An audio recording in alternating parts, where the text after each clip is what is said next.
Anybody may contribute. Member for Kisauni, Mbogo Menza. Thank you, Mr. Speaker, for giving this opportunity to add my voice on this, the budget for 2021-2022. But first and foremost, Mr. Speaker, I wish to appreciate the good and timely work that was done by the Budget and Appropriation Committee. However, Mr. Speaker, yesterday, the PSC presented a report here, the report on the financial performance of the government for the year 2017-2018. And there were a couple of issues that stood out. And one of them, Mr. Speaker, was about the pending bills. The pending bills have been skyrocketing, Mr. Speaker, and this has affected the SMEs, the small medium enterprises. Most of the SMEs, they have borrowed a big chunk of money from the lending institutions. They have used their assets as collateral, but because of the delays from the government in paying or meeting their financial obligations, most of them have been declared bankrupt. Most of them, they have lost their assets. Most of them, their assets have been auctioned by the lending institutions, Mr. Speaker. And we know the role that the MSCs are playing in this country, Mr. Speaker. We know the economy is suffering because of the COVID pandemic, and there is need to relook into how we can be able to assist the SMEs to be able to come out and continue with their normal businesses. The second issue, Mr. Speaker, that stood out yesterday from the PAC report was about the stalled projects in this country. And I was shocked, Mr. Speaker, to hear there is billions of shillings that were channeled through the Mitiani House for the last 33 years, Mr. Speaker. And to date, that structure has not been completed. Mr. Speaker, 33 years, it's a very long time. And this is a project that is supposed to have been concluded many, many years ago. And up to today, we are still allocating more money to such a project. The third issue, Mr. Speaker, and this was well articulated by Honorable Duale, it was about the audit report that was done by the Auditor General.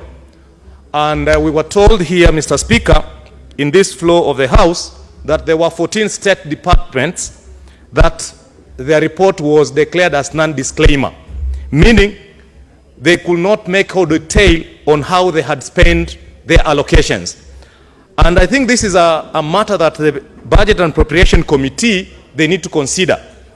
From what we were told yesterday, the Budget and Appropriation Committee, they have powers to ensure that these state departments that could not be able to account for whatever they had been allocated, they do not get any more funding because they could not be able to explain how they had spent their money. So, Mr. Speaker, these are issues that we expect the Budget and Appropriation Committee to take them into consideration, because these are public funds which, if they are utilized well, we can be able to see the fruits and the benefit and the value for these monies. Mr. Speaker, I'm a member of the Lands Committee that is led by our able chair, Honorable Dr. Nyamai, the Member of Parliament for Kitui South.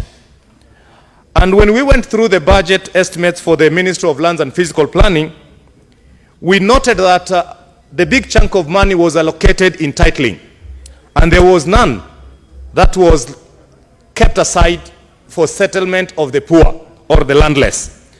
The minister had only allocated 49 million shillings to purchase land for the poor and over 1.4 billion for titling. So we were asking ourselves, if you've not purchased the land, what will you be titling? And through our able chair, we managed to negotiate and reallocate some 250 million from the titling to settlement of the poor.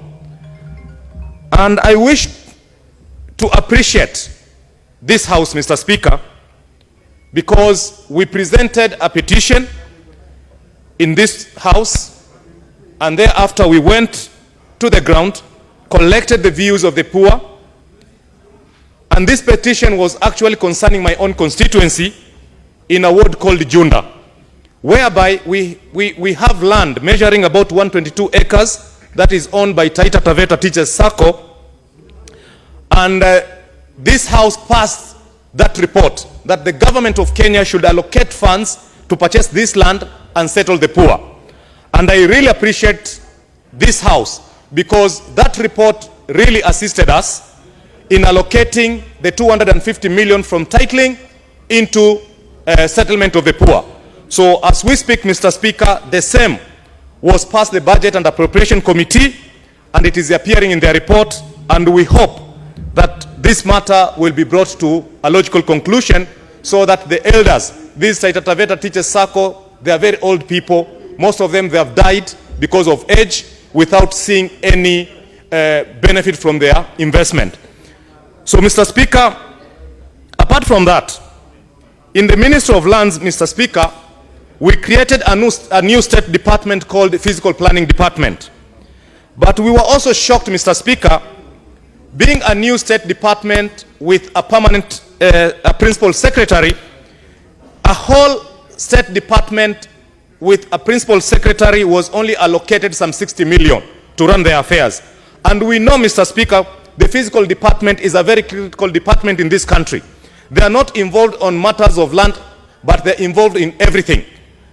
For proper planning of this country, the physical planning department plays a very critical role.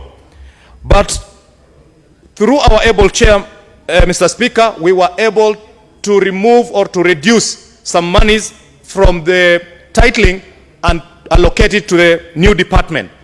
But as the way forward, Mr. Speaker, this is a new vote, and we will appeal to the Budget and Appropriation Committee and the CS Treasury to consider this new vote so that they can be allocated their full request, because their request was to be allocated 1.5 billion, but they ended up being allocated 60 million only.